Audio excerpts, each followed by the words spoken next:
Oof, yo, guys, we are live for the match reaction. So I apologize, it is a bit late, but we're live. But before we get into it, Manchester United obviously won, Fulham nil, and what ultimately I think we deserve to win. I think we deserve to win. Apologies for lighting, by the way, I'm not in my house. Before we get into it, guys, for the match reaction, remember if you are new to the channel to like, share, and subscribe to Red Devil Studio. Follow us on Twitter at We Unite X, etc., etc. So make sure you follow us, guys. Really appreciate it as I get back into doing some more streams. But um, yeah. On the game, it was definitely a scrappy game. I definitely think that we it was quite touching components. I think the thing I liked a lot about this game is uh, the balance actually that we had in the midfield. I was looking at. I mean, I know that we usually do okay going to Craven Cottage, but I was actually surprised by how much stability Manchester United actually had in the midfield. Um, and long may it continue. We've been saying for a long time that the imbalance in the midfield is always been a problem. It's why that we've constantly um, you know, we've constantly had issues with teams overrunning us. I mean, you just saw it against Brighton, etc. So there's always going to be problems there. But I think today we actually showed that we can actually play solid, have good shape, and see out a game and ultimately win the game. A clean sheet, obviously good for Nanu. I don't think had much to do today.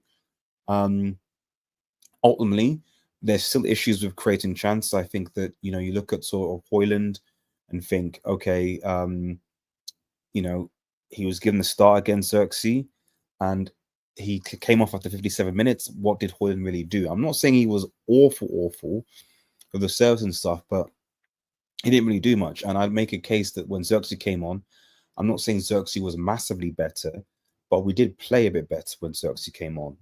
So for me, just based on how we're playing right now, Xerxes got to be a start ahead of Hoyland. I'll be honest, I'm not entirely sure where Ahmad and Matswari are playing today. At times, Matswari looked like he was playing in the 10 role alongside Ganacho, and Ahmad was playing in the right wing bang role. But the quality was on the pitch, and I am liking this deeper role that Bruno's playing. I think that although he doesn't have the legs, we just seem to have a bit more control when he's there and when he's not, up top, as it were. So I think I'm looking at this and thinking, this is kind of probably how, this is how we go forward as a team. I think when you look at the Europa League, bearing in mind obviously Fulham, I'll be honest, I didn't have any high expectations of this game. Fulham are ahead of us. Even winning this game, we're still, I think, 4 points behind Fulham, if I recall. I think Fulham have 33 points. We have 29 points. So for me, the way that I see it is that we United struggled.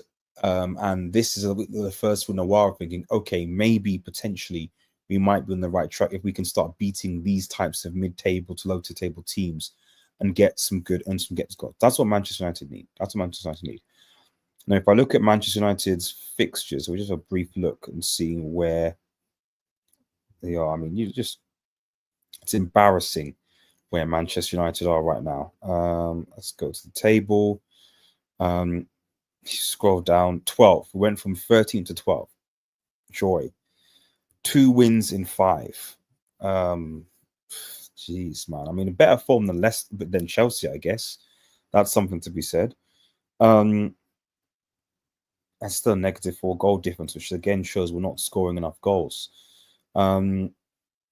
So yes, we look at we've got obviously FCB, who we need to win against to hope we secure that top 8 place. You've got Palace at home, which is always a mare. Leicester City in the FA Cup at home, then you're away to Spurs. Now I'm hoping that they don't sack Ange, because we need to get something from Spurs to show something. Usually, our bounce back team. We need to get something from Spurs. Everton away, you've got Moisey, who has a point to prove. Then at home to Ipswich Town. Then you've got Arsenal and Leicester City away, then Forest. So you look at these. Not this, but you look at Arsenal at home, Forest away, City at home. I mean, it's better that we have these two teams at home, but our home form has not been that great. I mean, the hardest game I would say here is probably Newcastle away, just given, and even Forest away, given where they are. Chelsea's almost our last game, so. But let's see what happens. Like I said, I don't really have much in the way of the league anymore. I think the league is done. I think it's finished. I think we need to focus on the Europa League. Yeah, let's see what happens. Big up Rasmus, man. Thank you for joining the chat. I appreciate it. So it's always good to have the company. So ultimately, though, I do think we deserve to win the game. Like I said, it wasn't the best football, but neither was Fulham. And I must confess, when Adama Traore came on the field, I was like, it's done. It's finished. It's over. When Adama comes on the field, it's over. It is finished. We are absolutely screwed because of how. And when it came on, it happened. He was dominating us. Dominating. Yeah, dreadful watch, but yeah, exactly. I don't think it was. I certainly think that it was certainly more controlled. Is what I would say. I like the fact that it didn't feel like we were overrun and we were chasing a game. And I definitely didn't think we deserve to lose the game. I'm hoping that the quality of the football gets better, but I think that Amorim needs to be backed, and we need to get an attacking left wing back. And the fact that we're trying to play this system without an attacking left wing back is criminal, basically. We need a striker. We need a prolific goal scorer, and arguably we need an actual creative midfielder. I mean, I like Collier today. Collier was, I think he's come in. He's been really well. Like I said, I like Bruno deep, but we don't have a midfielder like Eriksen or Pogba. We've not replaced Pogba. We've not replaced Eriksen. Someone who can midfielders who can create chances all the time, all game. We don't have that. We just have a destroyer in Agate and Mainu and Collier, who are more holding midfielders. Bruno can create chances as well, but he's neither here nor there. And sad to say, my namesake is so done out here. He needs to be loaned out. So yeah, Vasmus is it's sad. It is sad. It's sad. It's sad. Rasmus, for me, I mean, I think the thing with Rasmus is that even if I don't know what's happened, or it's just he's a kid and he needs to be loaned, and like Ahmad, he needs to be loaned. It was wrong for him to come to Atalanta straight for 75 million. I don't know what Ten Hag was smoking to pay that 70. You've got to think about it. We paid 70 plus million for Rasmus. Think about that. For potential, we paid 70 plus million for potential. Rasmus is the type of player who you should pay maybe 40 million, like Ahmad, and send him out on loan. Now, Ahmad is a key player. The problem with Rasmus is that with certain players, I'll use Ahmad as an example, even if he has a bad game, like you saw in that second half, he can still do something. Xerxes,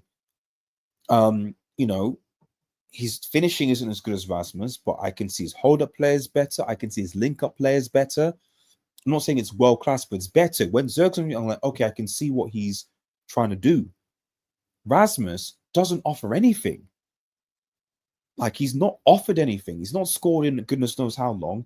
His hold-up play is bad. He doesn't link up. Like, I don't know what's going on with this guy. I don't. Colin off the goal. Yes, that basically is the reason why we won the game. Collier, for me, it's between Collier and Lisandro for man of the match for me. Absolutely, because that goal line clearance is the reason why we win the game. We don't drop 2 points.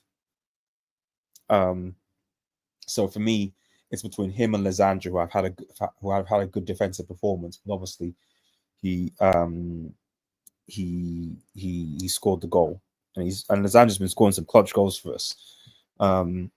Yeah, exactly. Yeah, exactly. 75 million for someone who, yeah, exactly. Like I got to think a lot about a lot of Ten Hag signings, and got to think you got to put question marks on them. Malacia, Rasmus, you know, all these players that Ten Hag signed because he knew them. You know, I mean, people say we're scouting and stuff like that, but it's no coincidence that most of the players that we signed, Ten Hag knew, and they shared the same agent. There's something to be said there. That's all I'm saying. But right, let's go. We could go to the player ratings because to bounce. So let me share this. I'll do that. Okay, so let's go to the player ratings. Onana, I'll give a 6. Um, for me, I don't know why the United fans, apparently, I could my fans give him 5.5. I don't think he had any trouble today. I don't think there was anything really. I don't think he had any issues today. Really? So for me, he had a standard performance. He kept a clean sheet. I don't know why it's a 5.5, but why United fans think it's a 5.5. He kept a clean sheet and he made a few key saves. So for me, an average performance, he gets a 6. United fans are just Delit came off at about 6 something minutes, but I think he had a solid game. I don't have any issues with Delit. I think I'd give Delit a 7. Geez, man, what is these low scores? Okay, we won the game, so I don't really know why people are annoyed. If we win the game, you get high scores. If we lose the game, you don't. But for me, Delit was solid. I give him a 7. Maguire also solid for me, 7 as well. Good clearances on the corners. He's like I said, finding his way in his back three. So for me, he was fine. Lisandro, I'll give Lisandro an 8, and I'll give him my man of the match because I think he scored the goal. This was one of his better defensive performances, I think, because he's struggled this season. I'll be honest, Lisandro. So to be honest, I want to big up this guy at least a bit because I don't know what happened for quite a lot of the season. This guy was getting bullied, but hopefully, like I said, because you want these players to get into form, good form this part of the season. If our players can suddenly get into good form now, then maybe we can at least end the season strongly. We're still in the FA Cup, we're still in the Europa League. I look at where United are. I mean, there's no way we're getting top 7 at all. No way. Bournemouth have 40 points and United have 29 points. So we're 11 points off 7th. And then 4th. Oh, really? We're 12 points off 4th. That's interesting. I didn't know there's only a point separating 7th and 4th because City are 4th with 41 points and Bournemouth are 7th with 40 points. So interesting. Top 4 battle between Forest, City, Newcastle, Chelsea, and Bournemouth. Interesting. Maybe Villa in there, but yeah. So top 4, we're 12 points off top 4, and we're 11 points off 7th. So yeah, there's no way we're getting that unless we somehow win all of our games from start to finish. Now it's not happening. So United really need to focus on the cups that we're in, the Europa League and the FA Cup, and try and do as best as we can there. That's what I would say. Right, let's move down here. Diego Dallo, I'll give Dallo a 6. I think I think I may be playing again on the right. I think that he obviously looked better there, one of his better games. I think so. Yeah. Agate, okay, maybe Agate a 6. I think. Yeah. Average. Destroyer, like I said, lost the ball a few times, but yeah, average performance from Agate. There's not really much else I can really say about it. Like, to be honest, there's not really much else you can say about the game, but it is what it is. I doubt we're going to sign anyone. Radcliffe seems to be looking to where to cut some cottons. Yep, exactly. But I mean, that's what happened when we decided to go with Qatar. The Glazers wanted investment, not a full sale. If they wanted a full sale, we'd have got Qatar, and Qatar would have given us that. Instead, they didn't. You know, we got Ratcliffe, who's turning out to be a fraud. Ultimately, he's turning out to be a fraud. Simple as that. Let's go on.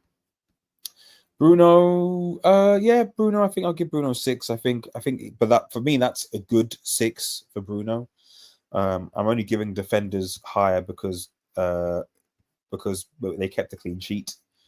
So I don't know why people are giving defenders low scores. We kept a clean sheet, and we won the game. And one of the defenders scored. So, but yeah, Bruno, I certainly like him in this deeper role. I certainly like him in this deeper role here. I think what I saw today for me is the starting lineup is what our starting lineup should be going forward. The only thing I would make is I would replace Hoyland with Xerxes. That's it. Everything else, this should be our starting lineup because we got the most of our good players in this team. Mainu, unfortunately,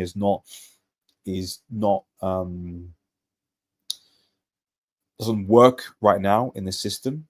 But yeah, this for me would be where I would what I would start with. This for me. That's the benefit of this season, is that I can already. This is like starting 11. I'm like, okay, this is our starting 11. This is the starting 11 that we should pick. Matsumari, give him a 6 as well.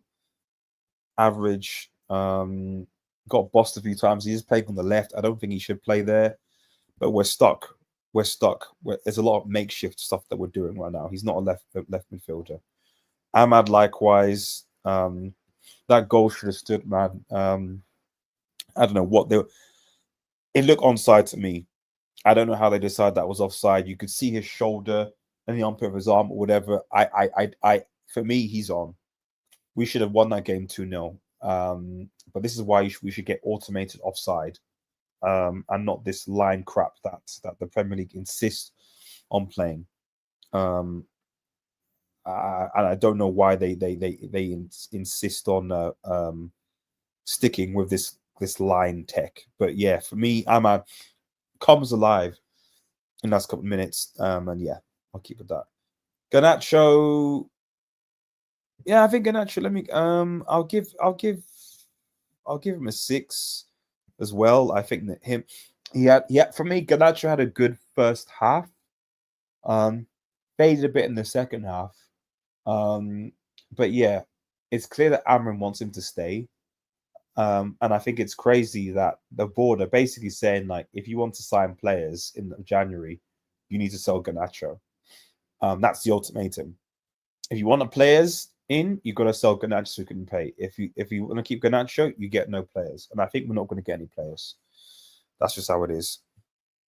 Rasmus 4. It's a shame. It's a shame. It really, really is a shame, but it's just not working. But we paid 75 mil for this guy. I think people forgetting this. It's like the people like sell Rasmus, do this, etc. It's like we paid 75 million for Rasmus. There's no way that we can recuperate that money back. So we're going to take a loss.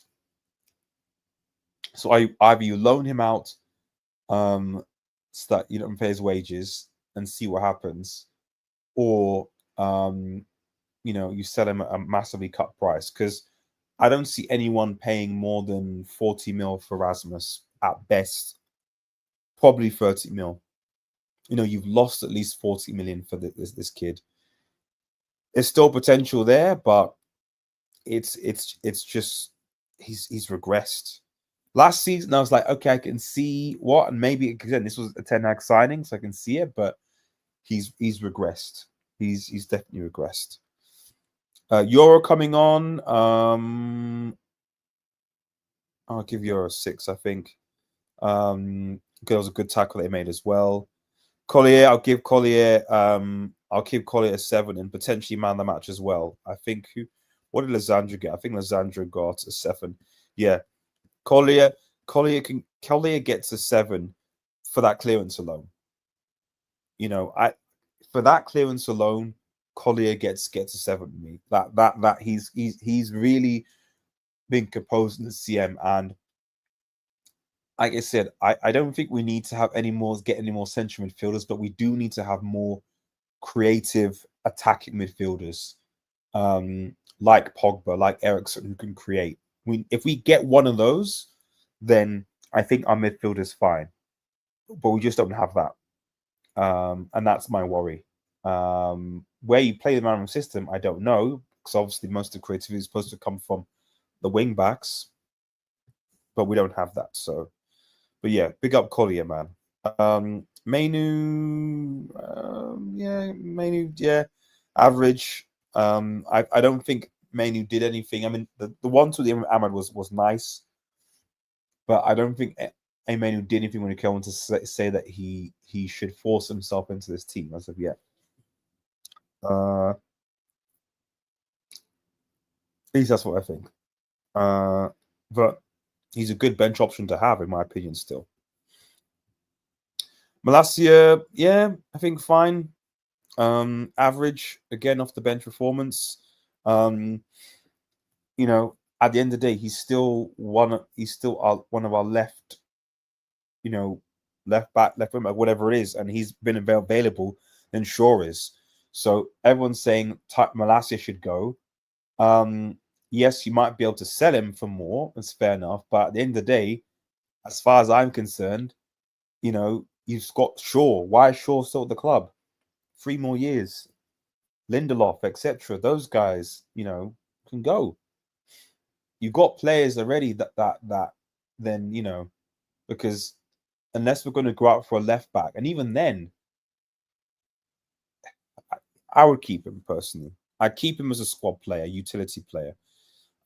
If he's happy to stay. If he wants to be loaned out, that's fine. If he wants to leave, play more, that's fine as well. But for me, I'd keep him. I'd keep him. He's a player that actually I do think that there is still potential there. With a couple of games, I think.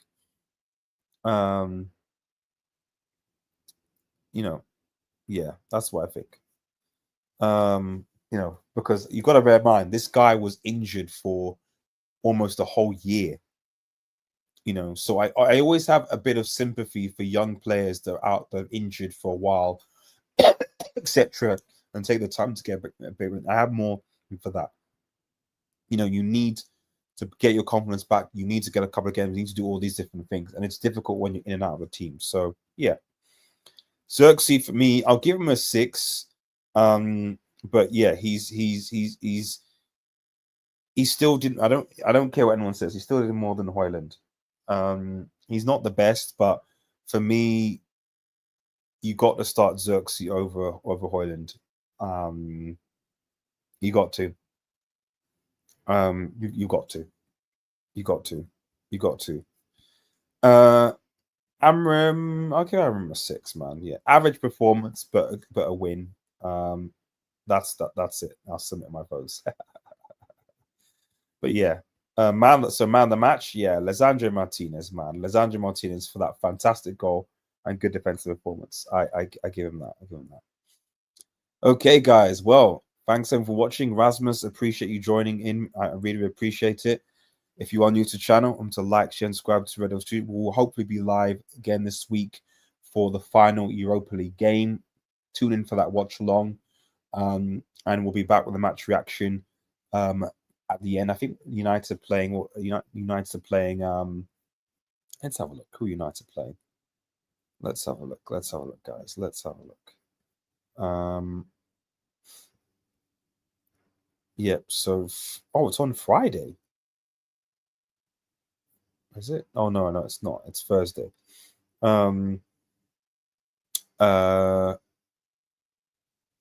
We're playing FCSB, so tune in for that on the Thursday. Watch along, and then we're playing Palace at the weekend on Sunday as well, and then FA Cup Leicester City, and then Spurs. So yeah, there we are. Right, big up, bro. Hope you're doing well, Rasmus. Take care, buddy, and thanks everyone for watching. Peace out. Cheers.